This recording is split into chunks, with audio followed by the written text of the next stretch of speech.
So in this video, we're going to continue with CC10, which is electrolysis. It's a paper 1 topic, so it'll come up on paper 1 only.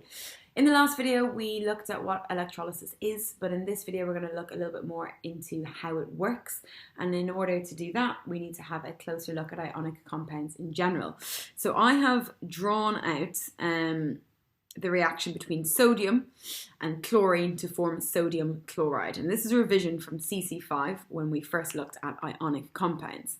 I have got sodium, which is my group 1 metal. It's got 1 electron in its outer shell. I've got chlorine, my group 7 non-metal, with 7 electrons in its outer shell. In order to get a full outer shell, sodium will lose 1 electron and chlorine will gain 1 electron. If sodium wants to lose 1 and chlorine wants to gain 1, then sodium will transfer its electron to chlorine. When this happens, I'm going to redraw sodium with no electrons there in its outer shell. I'm going to redraw chlorine with its own 7 electrons and 1 extra. On the left-hand side, when sodium and chlorine both had all of their electrons, I was calling them atoms.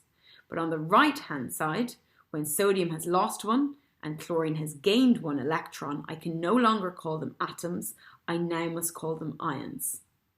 You will also notice that they now have a charge. When sodium loses 1 electron, it ends up with a positive charge. When chlorine gains 1 electron, it ends up with a negative charge. Remember, electrons themselves are negatively charged, so when chlorine is gaining an electron, it's gaining a negative charge, it ends up being negative overall. This is going to be true for all metals and non-metals. When they react, the metals will always lose electrons and always end up as positive ions. The non-metals will always gain electrons and will always end up as negative ions. If you need a further explanation into ionic bonding, then go back and watch the video in CC5. But just remember, going forward in electrolysis, that metals will always form positive ions and non-metals will always form negative ions. So in electrolysis, what we're going to do is we're going to use electricity to split up our ionic compound. So in this case, our ionic compound is sodium chloride. We're going to use electricity to split it up. In order to use electricity, your ionic compound must be able to conduct electricity. It must be able to allow the electricity to pass through it. And ionic compounds will only conduct electricity if they are molten or aqueous. So molten just means that you've taken a solid and you've melted it, and aqueous means you've taken that solid and you've dissolved it in water. And the reason is because the ions must be able to move freely to carry current.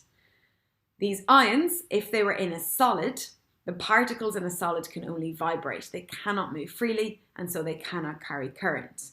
Once you take your ionic compound and you melt it or dissolve it in water, you're putting it into liquid form. These ions can then move freely and they can then carry current. Underneath, I have drawn a diagram, which I also had in the last video, but in this video, we're going to fill in some more details. So as we mentioned already, we're using electricity. The source of that electricity is a battery. I connect my battery to substances called electrodes. 1 electrode is connected to the positive end of the battery. This is called the anode. The other electrode is connected to the negative end of the battery. This is called the cathode. Those electrodes are then placed into my ionic compound, which will be held in a beaker. As we've mentioned above, that ionic compound must either have been melted or dissolved in water for this to work. There is going to be a difference in the products you get depending on whether you melted your solid or dissolved it in water. The first few examples I'm going to go through on this video are going to be for molten ionic compounds. So I've taken ionic compound, I've melted it, so I'm calling it molten. It can also just be called liquid. So in here, I'm going to put my ionic compound. I'm going to stick with sodium chloride as we had above. So I'm going to write NaCl. Because it's molten, its state symbol will just be L. It's liquid. And because it's an ionic compound in liquid form that can conduct electricity, I can refer to NaCl liquid as being an electrolyte. So I've got my electrolyte in here in my beaker. As we've seen above, sodium chloride is made of positive sodium ions and negative chlorine ions. So this time I'm going to draw those ions into my beaker. Those ions are in liquid form, so they will still be kind of touching each other, but they are able to move around freely. So I'm not going to draw them all in. You get the general idea that you've got your positive sodium ions and your negative chlorine ions, and they are all able to move freely over each other because they're in liquid form. This is a situation if the battery was switched off and there is no current running from the battery into these electrodes.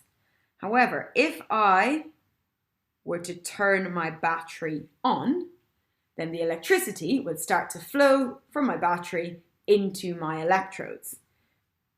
The electrode that is connected to the positive end of the battery would become positively charged. So this whole electrode would become positively charged because it's connected to the positive end, and this electrode will become negatively charged because it's connected to the negative end of the battery. Opposite charges attract. So when I turn my battery on, what will happen is that all of my positive sodium ions will move towards the negative electrode. So on this diagram, I'm going to draw all of my Na plus to one side next to my negative electrode. All of my negative chloride ions are going to go to the positive electrode, so they will all move over here. Remember, my positive electrode is called my anode, and my negative electrode is called my cathode. So by using electricity, I am able to split those ions up. All of the positive ions go to the negative cathode, all of the negative ions go to the positive anode. And you've used electricity to separate the metal ion from the non-metal ion. Now, the goal of electrolysis is not just to separate the ions, but it's to convert those ions back into atoms so you end up where you started. And in the next video, I'm going to talk more about that process, about how you take the ions and convert them back to atoms. But in this video, we're just going to focus on how we separate the ions. The positive ions go to the negative cathode, the negative ions go to the positive anode. When they get there, they'll be converted back to their original state, their original atoms, but we will go through that in the next video. For now, we're just going to assume that they do get converted back to their original state. And you can be asked to write down the product at the cathode and the product at the anode. So you can see that going to the cathode, I've got my Na+. When my Na+ gets there, it ends up being converted back to just normal sodium. So my product at the cathode is sodium. Going to the anode, I've got Cl-. Again, when it gets there, it's going to be converted back to just normal chlorine. We'll go through that process in the next video. So my product at the cathode is sodium. My product at the anode is going to be chlorine. If we look at another example, this time I'm going to look at the reaction between calcium and oxygen. Calcium's in group 2, oxygen's in group 6. Calcium gives 2 electrons to oxygen to form a Ca2+ ion and an O2- ion. Again, if I were to use electricity to split this up, if I was to use electrolysis, I'd have a similar setup to what I had in the previous example. I've got my calcium oxide this time, my CaO. Again, it's molten, so I'm using the state symbol L. And before I turn that battery on, my O2- and my Ca2+, those ions are just moving around freely. I turn that battery on. The electrode connected to the positive end of the battery becomes positive. The other electrode becomes negative. And when I turn that battery on, all of my Ca2+ ions are going to move to that negative cathode, and all of my O2- ions are going to move to that positive anode. Metal ions, as I mentioned before, are always positive. So they're always going to go to the negative cathode. Your non-metal ions will always be negative, so they will always move to the positive anode. So again, if I was asked here for the product at the cathode, I would write calcium. If I was asked for the product at the anode, I would be writing oxygen. Okay, so again, in the next video, I'm going to go through how I'm going to get from the ion back to just normal calcium. But for now, we'll just say that is what's going to happen, that Ca2 plus is going to become calcium, and that's going to be your answer. So in general, you can summarize a few things. If you have taken your ionic compound and you've melted it, so if it's molten, then you're always going to form the metal at the cathode. Metals are positively charged, they'll always go to the cathode. You will always form the non-metal at the anode. In the name of an ionic compound, the metal always comes first. So calcium oxide, calcium's the metal, calcium's forming at the cathode. Oxygen's a non-metal, the second word in the name, that's forming at the anode. And that's always going to be the way when it is molten. Okay, remember they have to be in liquid form. There's two ways of doing that. You can melt or you can dissolve in water. At the moment, we're looking at what would happen if we melted ionic compounds. So I'm going to get you to do a few questions. Okay, so just complete this table for me here. I have given you 5 ionic compounds. As you can see by the state symbols, they are all liquid, so I have melted them. When you melt an ionic compound, the product at the cathode is always going to be the metal. The product at the anode is going to be the non-metal. So just press pause, fill those in for yourself, and press play when you're ready to see the answer. Okay, so I filled in those answers. As we said, the metal, because metals form positive ions, the metal is always going to go to the negative cathode. The non-metal is always going to form a it's always going to form a negative ion, so it's always going to go to the positive electrode, which is the anode. So in all of these, the first word in the name is the metal. The metal, which is positively charged, goes to the negative cathode. I get sodium, potassium, magnesium, aluminium, iron. The non-metal is the second word in the name. It's going to form a negative ion and it's going to be attracted to the positive anode. Just make sure that when you're writing the name of your non-metal, that you're writing it as it appears in the periodic table. So these should all end in INE, not IDE. So the other way that you can convert a solid ionic compound into liquid form is to dissolve it in water, and we call this aqueous. But if you dissolve it in water, as well as having the ionic compound present, you will also have water present. And water itself can split into 2 ions.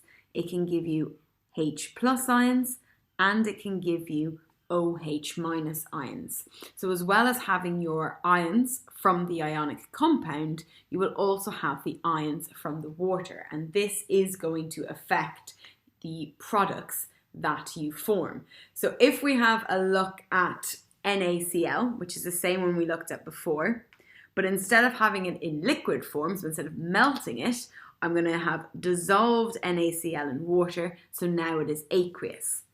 Because I'm dissolving it in water, as well as having the Na plus and the Cl minus ions that I had last time, I've now also got H plus and OH minus from the water. So just to remind you, last time it was just Na plus and Cl minus. When I melted it, there was nothing else there. This time I'm dissolving it in water, so I've got Na plus, Cl minus, but also the H plus and the OH minus from the water that I have dissolved it in. If I turn my battery on, my anode is still going to become positive and my cathode is still going to become negative. And the same process will happen. All of your positive ions will move to the negative cathode. So my Na plus ions will still move over here just like they did before. But as well as the Na plus ions going to the cathode, I'm also going to have H plus ions there too. At the anode, my Cl minus ions are still going to move over there. But as well as Cl minus, I'm also going to have OH minus, those OH minus ions coming from the water. However, Although I now have two different positive ions at my cathode, I can only form one product at my cathode, and I need to choose between sodium and hydrogen to see which one forms. When I am choosing between sodium and hydrogen, the rule is that it's always the least reactive that will form. And to figure out which is the least reactive, you're going to use your reactivity series. So the reactivity series includes all of your metals from most reactive at the top down to least reactive at the bottom. But in that reactivity series, you have also got hydrogen. It's not a metal, but it's included in the series. And you'll see that hydrogen is less reactive than most metals. The only ones it's more reactive than is copper, silver, or gold. Now the rule for the formation of the product is the least reactive element forms. And that's typically going to be hydrogen unless, as I said, that metal is copper, silver, or gold. Silver and gold, because they're so unreactive, we generally don't have to use electrolysis. So copper would be the main exception when you're looking at the products at the cathode. So when I'm comparing sodium and hydrogen in this case, I've got sodium way up here at the top of the series, hydrogen's all the way down here. Hydrogen is going to be my product at the cathode because hydrogen is less reactive than sodium, and it's always the least reactive metal that forms. At the anode, again, I have got two different ions at the anode and only one product can form. The rule at the anode is a little bit simpler. The halogen will always form if the halogen is present. So the halogen is the group 7 element.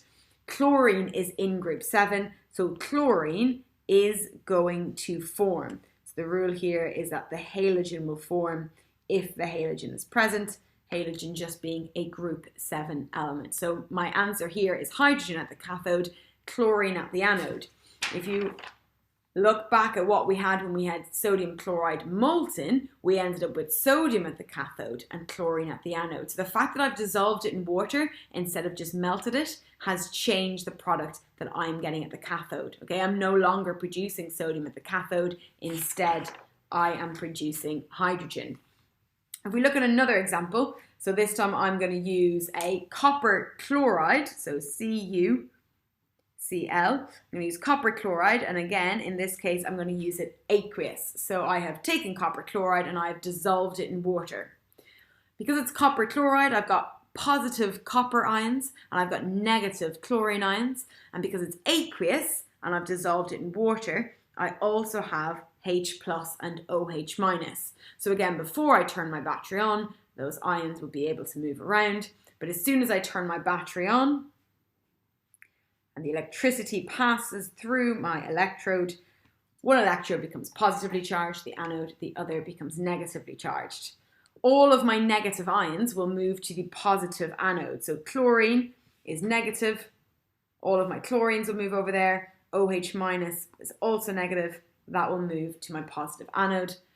On the other side, all of my positive ions will move to the negative cathode, so I've got copper, Cu plus, that will move over there, and I've also got hydrogen from the water, H plus, that will move there too. Again, the rule is only one product forms. So at the cathode, which is over here, my negative electrode, at the cathode, only one product can form. I've got copper, I've got hydrogen, I have to choose between them. The rule is that the least reactive forms.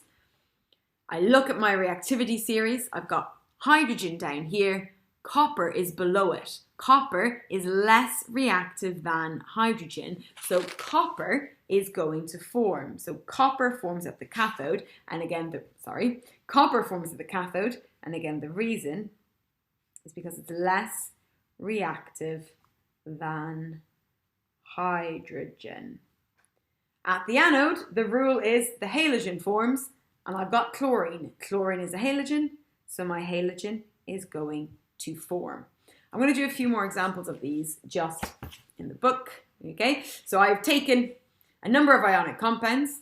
And as you can see, the state symbol for each one is aqueous. That means that they are all dissolved in water. So they all have H plus and OH minus ions, as well as their metal and non-metal ions. I'm going to do all of the products at the cathode first, just so we can kind of get into a rhythm. Cathode is the negatively charged electrode. The anode is the positively charged. So when I'm looking at the cathode, I'm thinking, what are the positive ions that are going to come this way? I've got hydrogen, which is positive. It will move to the negative cathode. And the metal ion will always be positive. Remember, the metal is the first word. So in the first one, I'm choosing between sodium and hydrogen. They're both positive. They both go to the cathode, but only one can form. The rule is the least reactive form. So I'm comparing sodium and hydrogen. Hydrogen's all the way down here. Sodium's up here. So my answer at the cathode is going to be hydrogen. The next one, I'm going to be comparing potassium with hydrogen. They're both positive, potassium and hydrogen. Hydrogen is less reactive than potassium. Hydrogen will form. Now I'm comparing magnesium with hydrogen. Hydrogen is less reactive than magnesium. Hydrogen will form. Now I'm comparing copper and hydrogen. And remember, copper is one of the few metals that's actually less reactive than hydrogen. So when I've got copper and hydrogen, copper will form. Next up, copper again and hydrogen. Copper will form. Sodium again and hydrogen. Hydrogen is less reactive, so hydrogen will form. Copper versus hydrogen. Copper is going to form. So the metal, which is positive, will go to the cathode. The H plus, which is positive, will go to the cathode. Only one can form. The least reactive forms. So you're comparing the metal with hydrogen. Whichever is the least reactive is going to be your answer here at the cathode. And there are very few metals less reactive than hydrogen. So typically, if your ionic compound is in aqueous form, hydrogen is going to be your answer at the cathode unless that metal is copper, silver or gold. Gold and silver typically so unreactive that they don't form ionic compounds, but copper would be a common example of an ionic compound containing a metal less reactive than hydrogen. Product at the anode. Okay, remember the anode is positive, so the negative non-metal and the OH minus, they're both negative, they go to the positive anode, but you need to see which one is going to form. The rule at the anode is that the halogen forms if the halogen is present. Halogens are group 7 elements, and your group 7 elements are fluorine, chlorine, bromine, and iodine. So if any of those are present in your ionic compound, they will be the product at the anode. So first one, we've got bromine versus OH minus. I do have a halogen, so bromine is going to be my answer. The next one, chlorine versus OH minus. Chlorine's a halogen, it's going to be the answer. Bromine versus OH minus. Again, bromine will be the answer. Iodine versus OH minus. Iodine is a halogen. Iodine is going to be your answer. Chlorine versus OH minus. Chlorine's a halogen. It's going to be the answer. Make sure these are all ending in INE, not IDE. The last two though, sulfate. I've got sulfate for both. So sulfate contains sulfur and oxygen. Sulfur is in group 6, oxygen is in group 6. Neither of them are in group 7. So I don't have a halogen. And this is going to be the only exception. This is the only time that you're going to be given a non-metal that is not in group 7. If they give you sulfate, then the answer is going to be oxygen. I've written that as a rule here. If sulfate is the non-metal, then oxygen will form. So here I've got sodium sulfate, so I'm comparing SO4, it's actually a 2- ion, and OH minus, and it's oxygen that ends up forming, but you don't need to be able to explain why. And then again at the end I've got sulfate, which is SO4 2-, and I've got my OH minus, and it's oxygen that forms. So at the anode, it's always going to be the halogen. If there's no halogen present, and the only example that they'll give you without a halogen is if they give you sulfate instead. If they give you sulfate, then your product at the anode is going to be oxygen. There's one other small point that's included on the specification, and it's what happens if you electrolyze water itself. Now water, H2O, is not an ionic compound, okay? It contains hydrogen and oxygen. They are both non-metals, so it's a simple covalent molecule. It's not ionic. However, if you add some sulfuric acid to water, then you can split water up using electrolysis. And when you do, the H plus ion from the water will go to the cathode, and hydrogen will be a product of the cathode, and the OH minus ion from water will move to the anode, and oxygen will be your product at the anode. So the only thing that you'll be getting asked about water and using electrolysis and water is what the products would be. Okay, water made up of hydrogen and oxygen. You get hydrogen at the cathode, you get oxygen at the anode. Underneath here, I've just included some worked examples of some slightly longer mark questions that you can get on electrolysis. So this question here, explain why hydrogen gas forms at the cathode during the electrolysis of aqueous potassium bromide. Okay, so if it's potassium bromide, you've got potassium in there, which would be attracted to your negative cathode. But because it's aqueous, you've also got H plus. Okay, if it's aqueous, you've got water present, so you're going to have hydrogen and potassium both going to that cathode, and you have to explain why hydrogen forms. So I've said that the hydrogen and potassium ions are both attracted to that negative cathode, but we use our rule, the least reactive always forms. Hydrogen is less reactive than potassium, so hydrogen's going to form. And the sentence you use at the end is you say that hydrogen ions are more easily discharged. So ions have a charge. If you discharge an ion, you remove that charge, so you're converting it back to the element. Hydrogen ions are more easily discharged. And again, I'm going to go into the reasons behind this in the next video when we look at how those ions are converted back into just normal atoms or into normal molecules. So here you would just talk about the fact that they're both attracted to the negative cathode, potassium and hydrogen. Hydrogen's less reactive, more easily discharged. The next question came up as a 4-mark question one year. And it says, describe what products are formed during the electrolysis of NaCl. Now, solution, you need to be aware that solution means aqueous. So you do have your H plus and OH minus ions present. And then why does universal indicator turn blue? So I'm going to start off with just the first part of the question, the electrolysis of NaCl solution. Okay, in sodium chloride, I've got sodium, a positive metal ion, but I've also got H plus. So the sodium and the hydrogen are both going to go to the cathode, but the least reactive forms. Hydrogen's less reactive than sodium. So I'm going to get hydrogen forming at the cathode. Then I've got Cl and I've got OH minus, which will both go to the anode. The rule is the halogen always forms, so chlorine's going to form at the anode, all right? So I've talked about the ions that I have. I've got sodium and chlorine, but then I've also got H plus and OH minus from the water. Hydrogen forms at the cathode, chlorine forms at the anode. So if hydrogen's forming and chlorine's forming, well then what ions am I left with? I'm left with Na plus and I'm left with OH minus. So the second part of the question says, explain why universal indicator turns blue. If you think back to your acids topic, universal indicator turns blue in an alkali, and the ion responsible for making something alkaline is OH minus. You do have OH minus here, and that is why universal indicator turns blue. So I've said that after the product's formed, you're left with Na plus and OH minus. This is an alkali, universal indicator turns blue. So it's the OH minus ions that are going to turn your universal indicator blue.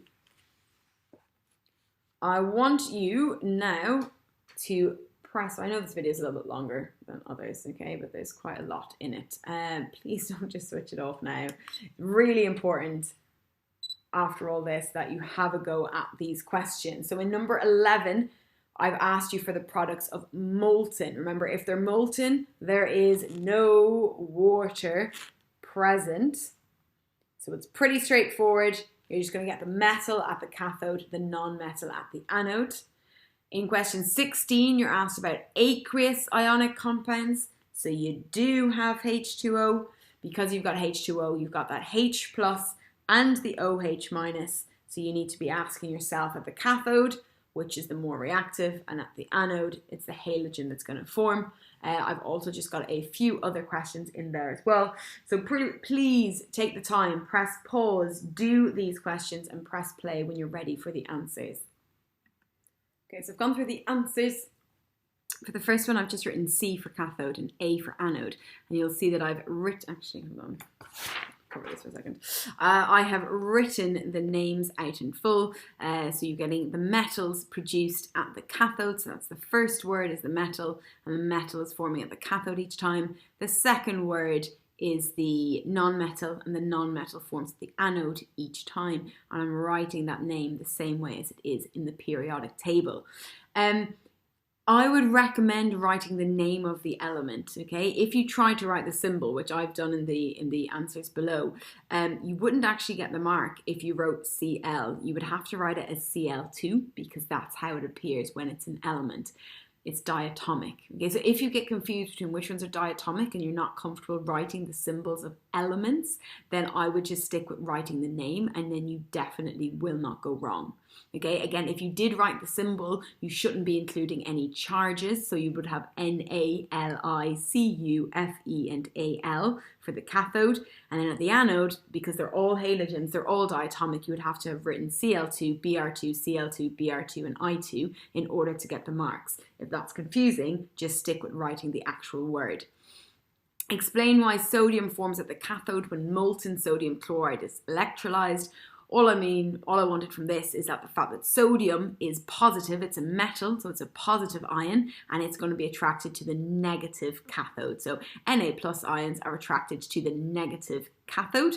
Why is chlorine form at the anode? Again, this is the opposite. Chloride ions are negatively charged, so they're attracted to the anode. So I would write Cl minus ions are attracted to positive anodes, which is about opposites attracting.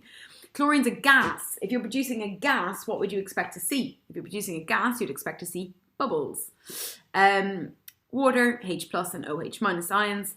And the next one here is aqueous. And in this case, I did just write the symbols because I got a little bit lazy.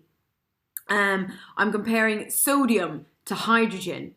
Which one's less reactive? It's hydrogen. So my product is hydrogen. And again, hydrogen's diatomic, so you can't just write H, you have to write H2. If that's confusing, just write the word hydrogen. Then I've got copper versus hydrogen. Which is less reactive? Copper. Copper versus hydrogen, copper is going to form. Iron versus hydrogen, hydrogen is going to form. Iron versus hydrogen, hydrogen forms. Copper versus hydrogen, copper forms. So again, you're getting hydrogen as your product at the cathode unless that metal is copper. And if you want to write the symbol for hydrogen, it's H2, not just H. Write hydrogen if that's confusing.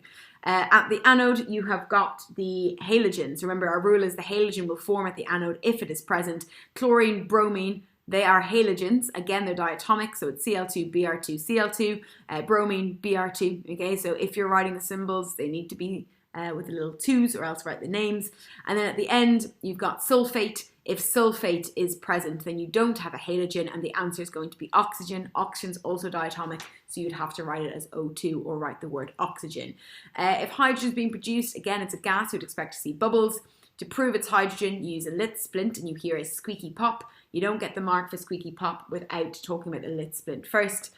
What is the product when water is electrolyzed? At the cathode, it's hydrogen, and at the anode, it's oxygen. Okay, so I know there's a lot in this video. It does require a little bit of practice. Main advice for doing these type of questions is paying attention to whether it's aqueous or molten. Molten, typically pretty straightforward, but aqueous, you do have a bit more to consider. So make sure you are noting that in the question before you just dive in and try and list your products.